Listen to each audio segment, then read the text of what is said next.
Now today I'm going to cover the kneeling jump to handstand.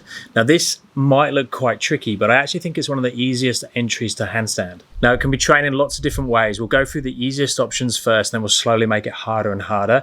Now just remember, with some of these entries, some people will find easier versions harder and harder versions easier. So don't just think that there's like a linear progression towards these. You might find that your body type prefers one over the other. You can do this up against the wall, or you can do it freestanding. So to warm up and get ready to do this, make sure your wrists and shoulders are pretty warmed up, and then I'm just going to sit down into a kneeling position. I'm going to place my thumbs by my knees, so in that position. And when I teach this in class, it's really common that people don't set up with the thumbs in the right place. Even though I say thumbs by the knees, they often come into this position. Now, when you put your hands in front, it's a bit like doing like a movement in yoga where you go from the back to the front, and that sends our energy forward. So what we want to do with the jump entries to handstand is go up. So my thumbs are by my knees, and then when I extend, everything's going up in the air. So first of all, we'll just look at the mobility of this. So ideally, from this position with thumbs by your knees, you'll be able to straighten the legs and get into that position and come back down again. Now, not everyone's going to be able to do that depending on the length of your hamstrings and the flexibility of your hips. And obviously there'll be the normal variation in limb length as well. So some of you might just get up to this bent knee position, so that's fine. You can also turn the toes over. So if you're not so comfortable with loading the hands so much, turn the toes over into that position instead of being on your tippy toes. And then as a warm-up, what we're going to do is just send the energy up and see if I can jump into a standing position. So I'm going to jump up and land into a standing position and then come back down again. Same thing again, but just see if you can go a little bit higher so you get a little bit more air time before you come down onto your feet. And what I feel there is that the weight is going up but slightly forwards instead of up and backwards. You don't want to be going in that direction and you don't want to be going in that direction. I'm going to be slightly forward, so we load the hands and shoulders and then land on the feet.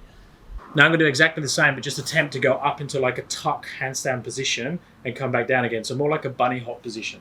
So thumbs by the knees again. Come back down again. Now obviously you can only go into what variation of the tuck handstand you have. You could make it a little bit froggy to create a bit more space.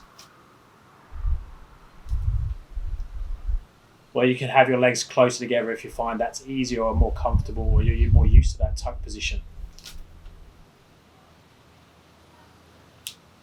Now I'm going to attempt going all the way up into our handstand. Let's first do it up against the wall so we have some comfort of if we go over too far, I'm going to land on my heels kissing the wall.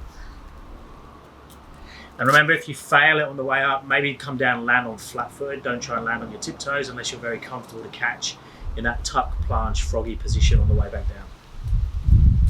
So I'm using this, but obviously you could use a wall if you have it. You want a little bit more clearance than your normal kick up, just because your head is going forwards a bit more because of the tuck position. So thumbs by your knees, and then I'm just going to jump up.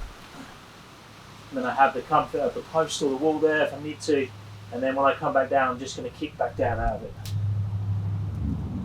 Same thing, we're going to do it freestanding. Obviously, you need to have the ability to catch freestanding, or at least be able to control the fall if you go over. So just see if you can catch, trying to send your hips on top of your shoulders and then your feet on top of your hips as you extend your legs.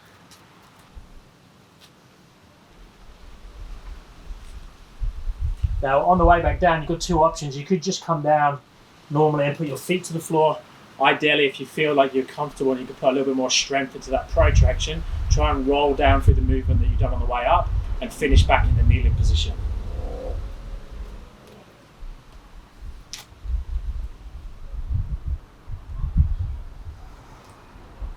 So some people will find the straddle version even easier than the tuck version because it just creates a bit more space for taking your legs out to the side. So exactly the same start position. So as you go up, now I'm going to purposely do this slow. I'm going to go more pressy just for the demonstration. So thumbs by the knees. I'm going to extend this point now as well. I would normally bring the heels up. I'm going to take the feet out, go for your straddle, and then on the way back down, passing through the straddle, come back to that same position, back to kneeling again. So as soon as you get up onto tiptoes, the legs go out to the side instead of not backwards, because that's going towards a pike. Instead of bringing up towards the butt like a tuck, they go out to the side.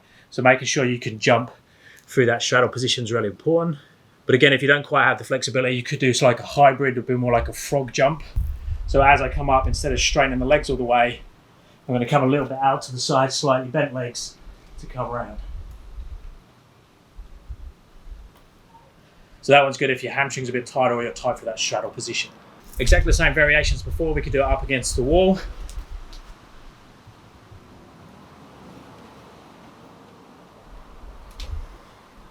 We could do it freestanding with only the concentric, so just the going up. And then coming down to your feet.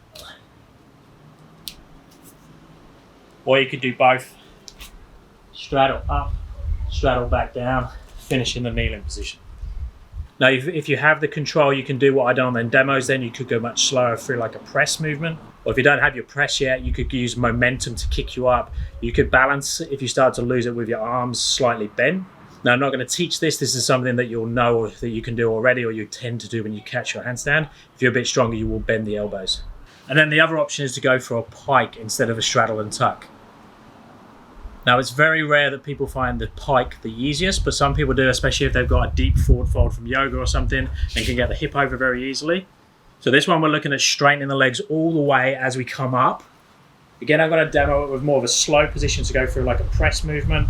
Obviously, that's much harder from a strength point of view, but just to slow it down so you can see the path of the movement. So thumbs still where the knees are. I extend the legs. Now, as I come down, the knees stay straight. As I come all the way up. Same thing, I could come down through the eccentric as well, and come back to that kneeling position, thumbs by the knees, check that's the case. We can use the wall again, exactly the same. So that was quite muscled. Let's do another one, see if I can make it a bit more of a jump. Nope, messed that up. Okay, let's try again.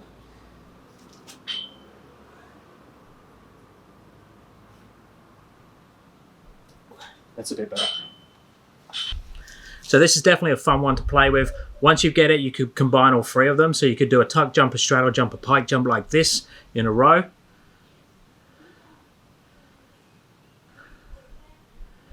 And if you feel like you're nowhere near at the moment, just practice that jumping up. It's really good to load and make the shoulders and arms a real strong base.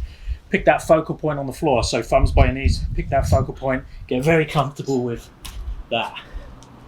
Use the flexibility, great warm up for your handstands in general, just straightening the legs as much as you can. A normal deal, let me know in the comments if you have any questions on this one. Thumbs up and subscribe will be appreciated. And I'll speak to you next time. Thanks guys.